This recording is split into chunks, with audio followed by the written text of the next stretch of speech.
안녕하십니까? 2월 3일 월요일 와플터치 본문 에스겔 37장 1절부터 14절까지입니다. 에스겔 이제 앞부분에서는 계속 이스라엘 백성들은 우리는 망하지 않아. 우리는 그래도 하나님이 지켜주실 거야. 아니면 우리는 이집트를 통해서라도 살 수 있을 거야. 뭐 이렇게 생각하고 있을 때는 하나님이 니네 이제 망할 거야. 니네 이제 죽었어. 막 이렇게 말씀하셨는데 드디어 이제 이스라엘이 망했어요. 실제로 예루살렘이 망했습니다. 그러고 나니까요, 하나님이 이제는 메시지가 정반대로 바뀌어서 살려주신다는 메시지로 바뀝니다. 니네는 너희가 끝났다, 망했다, 다시는 소망이 없다라고 말하지만 내가 반드시 너희를 회복시킬 것이다. 이런 메시지가 이제 쭉 이어지거든요. 뒷부분 전체가 사실은 회복의 메시지라고 할 수 있습니다. 이렇게 생각해보면 저희가 좀 이런 생각이 들 때도 있어요. 아니, 하나님이 왜 이렇게 무슨 청개구리처럼 반대로만 하시나? 이스라엘 백성들이 우리는 살 수 있어 라고 할 땐 니넨 죽을 거야 그러시고, 마치 죽기를 기다리셨던 것처럼 죽고 나서 이제 우린 죽었어 이러니까 아니 니넨 살 거야 이렇게 반대로 말씀하시나? 이거는요 사실 하나님이 이상하다고 생각할 수도 있지만 거꾸로 생각해보면 참 이스라엘 백성들 이상하죠. 적당히가 없어요. 이 하나님께서 그들을 심판하시기 전에 그들이 사실 우리는 무조건 살 거야, 우리는 하나님이 무조건 우리 편이야 이렇게 생각할 게 아니라 하나님이 우리에게 지금 원하시는 건 우리가 회개하고 돌이키는 거야. 우리 빨리 회개하자. 그러면 살 수 있어. 이렇게 생각을 해야 되는데 그때는 무조건 회개하지 않아도 무조건 하나님은 우리 편이고 무조건 하나님이 우리를 지켜줄 거고 뭐 이렇게만 생각하다가 또 사실 망한 다음에도 그럴 수 있잖아요. 우리가 지금은 비록 망했지만 언제든 우리가 회개하고 돌아가면 하나님 우리를 살리실 거야. 이렇게 생각할 수 있는데 또 그러지 않아요. 이쪽 끝에 있다, 긍정의 끝에 있다가 이번엔 한 번에 중간쯤에 오지 않고 훅 끝으로 넘어가서 부정의 끝으로 가요. 이제 우린 망했어. 이제 더는 소망이 없어. 이제 우린 죽은 것 같아. 여기 오늘 본문 보시면요. 11절에 이렇게 말합니다. 우리 뼈가 말랐고 우리 희망이 사라졌으며 우리는 완전히 망하였다. 이렇게 말한다는 거예요.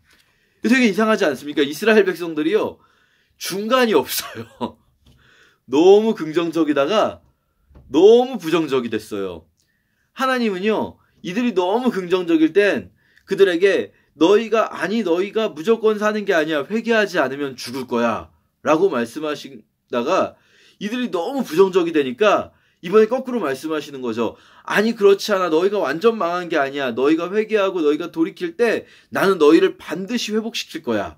말씀하시는 거죠. 우리도 사실 좀 물론 사람마다 성향이 다르겠지만 우리 개개인 안에 분명히 이런 점들이 내재되어 있는 부분들이 있습니다. 우리 뭐가 좀 잘 되면요. 혹은 뭐 좀 상황만 좀 어떻게 되는 것 같으면 막 한없이 긍정적인 사람이요. 또 한편으로는 뭐만 좀 어려워지면 한없이 부정적이 되기도 합니다. 이 교만과 그 자괴감, 이거 두 가지가요. 이게 한 동전의 양면이라고 하는 말이 있죠. 사실 교만이라는 것은 어떻게 보면은 낮은 자존감이 겉으로 표출될 때 교만함으로 나타난다. 뭐 이런 이야기를 하기도 합니다. 그러니까 우리는요, 이렇게 뭐가 좀만 잘 되면 막 세상 다 될 것처럼 하나님 반드시 지켜줄 것처럼 또 뭐 좀만 안 되면은 하나님이 정말 나한테 신경도 안 쓰는 것처럼 나는 정말 망할 것처럼 나 같은 것은 정말 뭐 자격이 없고 도저히 잘 될 수가 없을 것처럼 이렇게 생각하는 경우가 있는데요. 하나님은요 늘 동일하게 말씀하십니다. 사실 하나님의 메시지가 바뀌는 것 같지만 사실 하나님의 말씀이 바뀌는 게 아니라 사람의 생각이 바뀌는 거죠. 하나님의 메시지는 늘 동일합니다. 우리가 주님의 길을 따를 때 하나님 우리와 늘 함께 하시면서 우리를 인도해 주실 것이고요.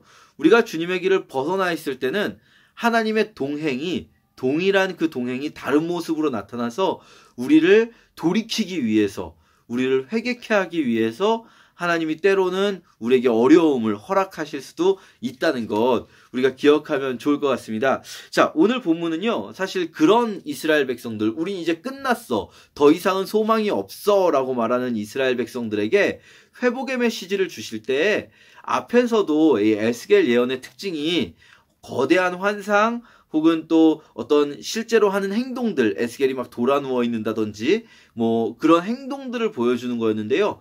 이번에도 또 거대한 환상을 보여주십니다. 근데 이 환상의 포인트는 우리는 이제 완전히 끝났다라고 생각하는 그들에게 아니 너희들 끝나지 않았어라고 말씀하시는 거죠.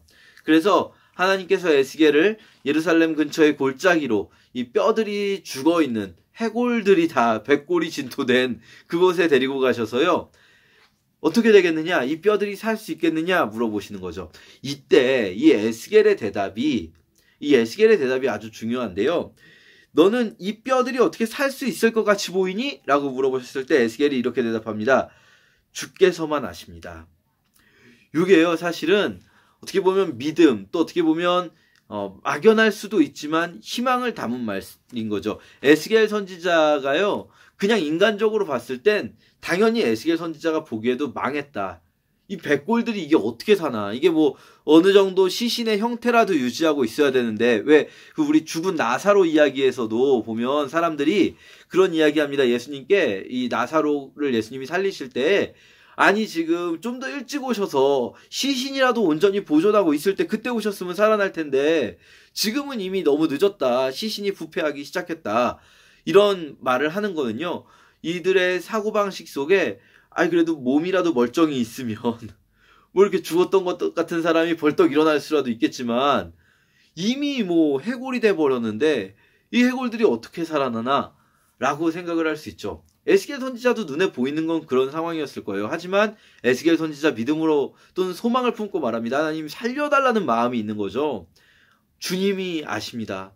주님만 아십니다. 맞습니다, 여러분. 우리 어떻게 될지 주님만 아시죠. 우리 눈에 도저히 상황이 안 될 것 같은 상황에서도 주님이 하십니다. 주님이 하시면 되는 거예요. 근데 어떻게 주님이 하시는가? 주님이 하시는 방법이 무엇인가? 오늘 본문에 이렇게 나오는 거죠. 생기. 하나님이요. 생기를 불어넣으시는 겁니다. 이것은요, 명백하게 창세기 2장에 나오는 그 코에 생기를 불어넣으셨던 그 사건을 떠올리게 하는 겁니다. 동일한 동사가 사용됐습니다. 여기서요, 그 코에 생기를 불어넣으신 것처럼 하나님의 생기가 들어간다면 사실 처음에 백골에 막 살점이 붙어도요, 아직 살아있는 게 아니에요. 왜냐면 생기가 들어가기 전이니까. 하지만 백골에 살점이 붙은 후에 하나님께서 생기를 불어넣으시면 살아날 수 있는 거죠. 하나님의 생기로 살아납니다. 재밌는 표현은 하나님의 생기가 창세기 2장에서처럼 하나님으로부터 오는 것이 아니에요. 오늘 본문에 보면요. 사방에 이미 하나님의 생기가 있어요. 사방에 이미 하나님의 생기가 있는데 사방에 있는데 이스라엘 백성들에게만 생기가 없어요. 이들만 해골이에요. 사방에 있는 생기를 명하여 그들에게 들어가라 하시는 거죠. 그러니까 이미 하나님께서는요, 생기를 이 사방에 뿌려 놓으셨어요. 그래서 우리가 하나님이 일하신다면, 하나님의 일하심을 믿고 하나님께서 일하시는 것을 바라본다면 그 하나님의 생기가 우리에게 들어올 줄 믿습니다. 우리가 그렇게 정말 소망이 없다고 생각되는 상황에 닥칠지라도 하나님의 생기로 우리를 살리실 수 있다라는 것 다시 한번 바라보고 다시 한번 확신하는 그런 오늘이 되었으면 좋겠습니다. 감사합니다.